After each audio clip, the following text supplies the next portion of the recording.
అందరికీ శుభోదయం. ఈరోజు 28వ అధ్యాయం హరిభక్తి మహిమ గురించి తెలుసుకుందాం.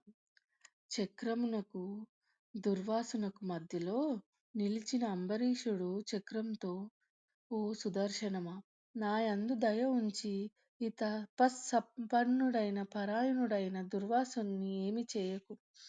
నాకు బ్రాహ్మణ హత్యాపాతకమును కలుగజేయకు. ఇతనిని చంపుట తగదు. నీకు కావలసిన నా శరీరము ఇచ్చెదను.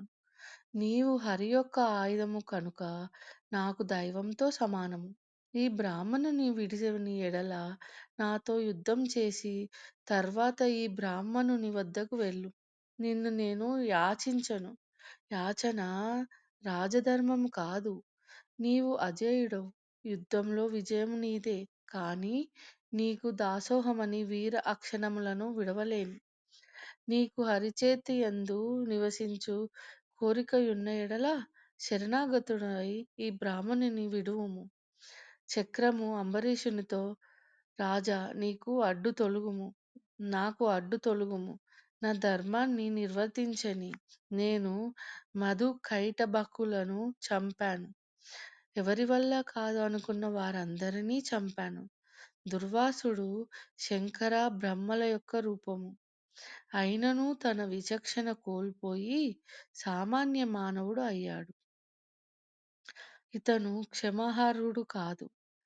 క్షేమము కోరినవాడు బలవంతునితో సంధి కోరుతాడు, కాని యుద్ధాన్ని కోరుకోడు.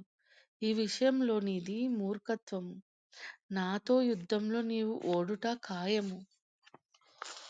నీవు హరిభక్తుడవని ఇంతవరకు సహించాను. ప్రాణములను వృధాగా పోగొట్టుకోకు. ఇలా చెప్పిన చక్రము మాటలు విని అంబరీషుడు, చక్రమా, నీవు నా దేవునకు ఆయుధము కనుక ఇంతవరకు క్షమించి నిన్ను ఏమీ చేయలేదు. నేను బ్రాహ్మణులను, దేవతలను, స్త్రీలను, గోవులను ఏమీ చేయను. నీవు క్రూరత్వమును ప్రదర్శిస్తున్నాను. దేవుడవుటచే ఉపేక్షించాను. నీ దైవత్యమును విడిచి క్షత్రియ ధర్మమును ఆచరించి నాతో యుద్ధము చేయి అని బాణములు తీసి చక్రముకు మీదికి వదిలాడు. అప్పుడు చక్రము, రాజా, నీ ధర్మము నీ